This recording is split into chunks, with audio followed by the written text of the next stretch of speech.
Hello बच्चों, welcome to concept channel. आज हम इस लेक्चर में चैप्टर 2 पॉलिनोमियल की एक्सरसाइज 2.1 को कंप्लीट करेंगे। हमने लास्ट लेक्चर में देखा कि पॉलिनोमियल किसे कहते हैं, what is polynomial. Second, what are the different types of polynomial, polynomial कितने तरीके के होते हैं। Third, finding the zeros of the polynomial, polynomial को कैसे फाइंड किया जा सकता है, उसके जीरोस को कैसे फाइंड किया जा सकता है। और फोर्थ पॉइंट हमने देखा था geometrical meaning of the zeros of the polynomial. In इस लेक्चर में इन चारों कॉन्सेप्ट्स को जब आप कंबाइन करते हैं, उसका यूज करके, उनका सारा चीज को यूज करके हम लोग एक्सरसाइज 2.1 पे पूरी तरीके से फोकस करेंगे। तो आइए हम देखते हैं एक्सरसाइज 2.1 को और इसे पूरी तरीके से कंप्लीट करने की कोशिश करते हैं। सबसे पहले हमारे पास जो क्वेश्चंस अवेलेबल है, ये मैंने यहाँ पे लिखा हुआ है। क्वेश्चन क्या है, the graph y equal to px are given in the figure, we have three figures and for some polynomial, so you have to find the number of zeros of px in each case। तो हमें number of zeros निकालना है, हर एक case पे निकालना है। तो हमारे पास पहला फिगर है, हम पहले फिगर को देखते हैं। पहले फिगर को देखने से पहले मैं थोड़ा सा इंट्रोडक्शन दे देता हूं कि नंबर ऑफ जीरोस निकालने के लिए, नंबर ऑफ जीरोस को निकालने के लिए हमें क्या पता होना चाहिए, हमें पता ये होना चाहिए कि जो भी ग्राफ है वो कम से कम एक्स एक्सिस को टच कर रहा होगा, टच कर रहा होगा या कट कर रहा होगा, कट कर रहा होगा। मतलब नंबर ऑफ जीरो किसी भी पॉलिनोमियल का उतना ही होगा जितना वो ग्राफ किसी भी एक्स एक्सिस को जितनी बार कट करेगा, नंबर ऑफ जीरोस उसका उतना ही होगा।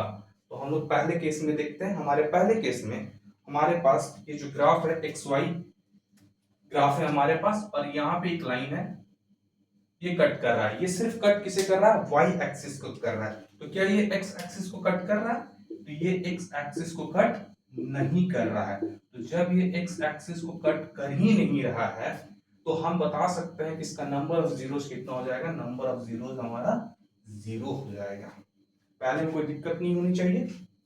दूसरे में हम देखते हैं कि यहाँ पे एक ग्राफ है, ये ग्राफ सिर्फ एक एक्स एक्सिस को सिर्फ एक पॉइंट पे कट कर रहा है। तो इस ग्राफ का नंबर ऑफ जीरोस अगर हम जानने की कोशिश करें कि नंबर ऑफ जीरोस कितना हो जाएगा, तो इसका नंबर ऑफ जीरोस हो जाएगा 1।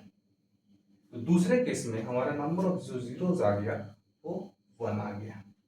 तीसरे केस की बात करते हैं।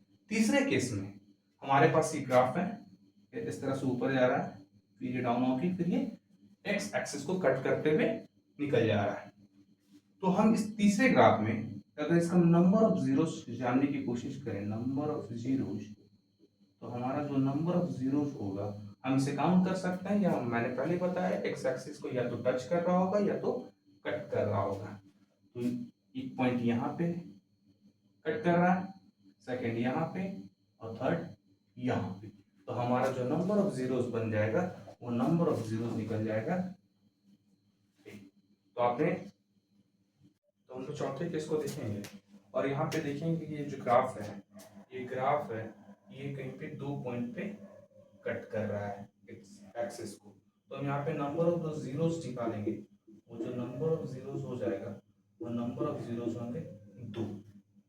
अगले केस में हम देखते हैं हमारे ये जो ग्राफ है, ये एक्स एक्सिस को इस पॉइंट पे 1, इस पॉइंट पे 2, इस पॉइंट पे 3, इस पॉइंट पे 4, देखिए 4 पॉइंट पे से कट कर रहा है। तो हमारा नंबर ऑफ जीरोस